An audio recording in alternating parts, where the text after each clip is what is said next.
Think of the last time you went to the doctor. Imagine you went with some type of pain or injury. And instead of the doctor giving you a detailed physical and asking you about what happened and your personal history, they just shook your hand, gave you a prescription, kicked you out the door, and said, be on your way. And maybe on your way out, you say, hey, doc, what in the world is this prescription for? And the doc says, it works for most people. How upset would you be with that experience? Yet in business, most of us settle for best practices. Well, here's the deal.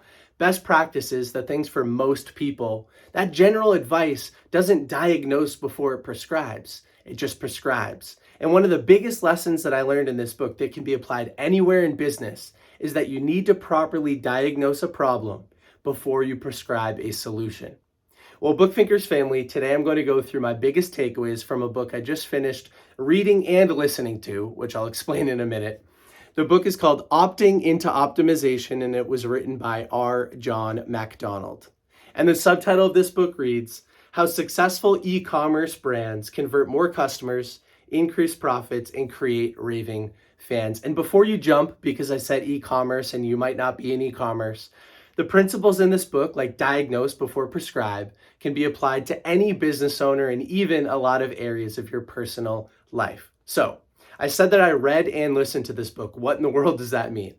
I decided to try something that a lot of people have actually recommended over time, which is to read the book while listening to the audiobook and following along in real time. Why? Well, I'll tell you the result. It actually increased my reading speed, increased my retention. I still took physical notes in the book. I mean, I still draw all over my books and stuff like that, but it was a really cool experience. And what I'm going to do in today's review of Opting into Optimization is go through some of my biggest takeaways. I'll riff on them a little bit. I'll tell you what I got out of the book. And then by the end of today's review, you'll know if this is going to be a good fit for you. And then you can make a decision. But I think if you're a business owner, this is a must read. I thought it was really cool, even if you're not in e-commerce, like I said. So I'll go to takeaway number 1. At the end of the foreword, which was written by Nick Sharma, he says, quote, every e-commerce business could use more conversions, and the world could certainly use more good experiences. And what this reminded me of was all of the terrible e-commerce experiences that I've had recently.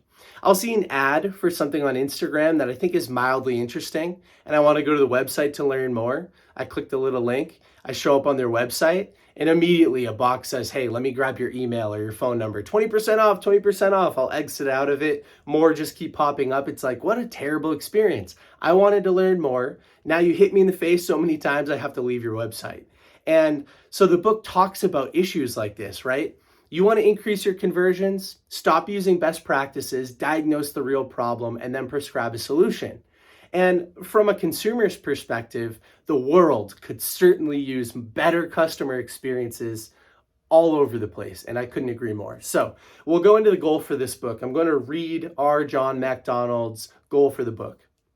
He says, quote, my goal is for you to walk away from this book with new approaches to optimizing your site for conversions and a new way to think about how conversion optimization is synonymous with a good user experience, kind of like we just talked about. But then this is what I thought was great. At its core, conversion rate optimization is about removing. It's subtractive. It's about removing as much friction from a website experience as possible. So nothing inhibits a consumer from researching and purchasing a product. And this benefits the customer and you. At the end of the day, you both want a conversion, the brand for sustainable revenue, and the consumer to solve the pain or need that brought them to your brand in the first place. I thought this was really interesting because, like I said, I never really thought about it from both sides of the experience before. But if somebody shows up at your shop, like let's say it's a brick and mortar shop, they show up at your shop and immediately you greet them at the front door and you're like, hey, let me get your email for 20% off. You're like, yo, crazy salesperson, just let me kind of browse around and shop a little bit. You want to improve that experience. You would tell your customer store associate to back off a little bit, right? But we tolerate these things online? Okay, I'll go on to some more of my experiences. This is one that I think can apply everywhere in business, and it's something that I actually really love to do. So I'm on page 52 here, and it says, isolate each modification. Sometimes you want to make big changes on a website or make big changes in your life or make big changes, I don't know, anywhere in your business. And I don't like that. I think you should audit individually. That's kind of what I've been calling it for a little while, but isolate each modification. By isolating each modification, the impact of each unique variable can be tested. So instead of changing a bunch of stuff around and saying, oh, is it better, is it worse, change each tiny little microscopic detail that you can, test, did it perform better or worse, and then go on. I think about this with sleep a lot. Sometimes people make 3 or 4 major changes to their sleep and they're not even measuring the progress. For me, I use an Oura ring while I sleep. And so each tiny little variable that I change, like recently I implemented a chili pad for sleeping, I know for a fact what type of change it has on my baseline. Why? Because I'm measuring it. And it's one variable. I'm not introducing a chili pad and starting to wear an eye mask and also putting room darkening shades in at the same time. It's ridiculous. And for business, a lot of people do that as well. That's why I think isolate each modification is such a good piece of advice.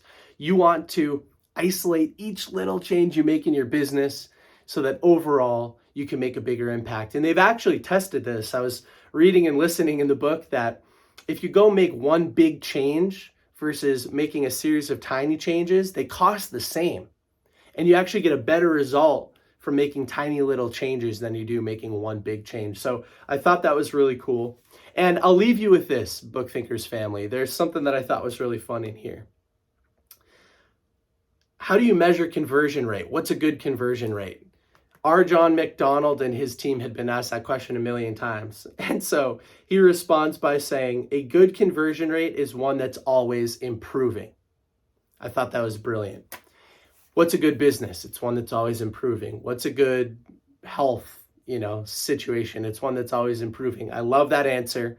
Progress is one of my major core values. So Book Thinkers family, if you're interested in learning some of the business laws, not just rules, they're used so many times, they're so true that they become laws. If you're interested in learning some of the laws behind optimization, you're going to love reading this book.